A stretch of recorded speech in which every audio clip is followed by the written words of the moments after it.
আসসালামু আলাইকুম। কেমন আছেন সবাই? ইলিশ মাছের লেজের অতিরিক্ত পরিমাণ কাটা থাকার কারণে অনেকেই মাছের পিসটি এড়িয়ে যেতে পছন্দ করে। কিন্তু ইলিশ মাছের লেজ দিয়ে যদি এই অসাধারণ ভর্তাটা করে নিতে পারেন, তাহলে এর স্বাদ আরও ৩ গুণ বেড়ে যাবে।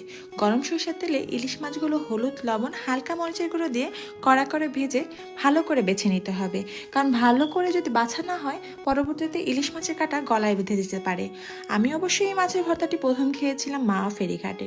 সেই স্বাদ, সেই গন্ধ আমার আজও লেগে আছে।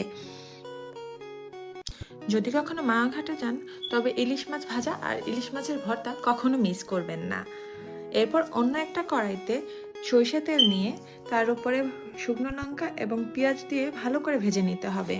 আলাদা, তবে এটা আলাদা আলাদা করে, কিন্তু একসাথে নয়।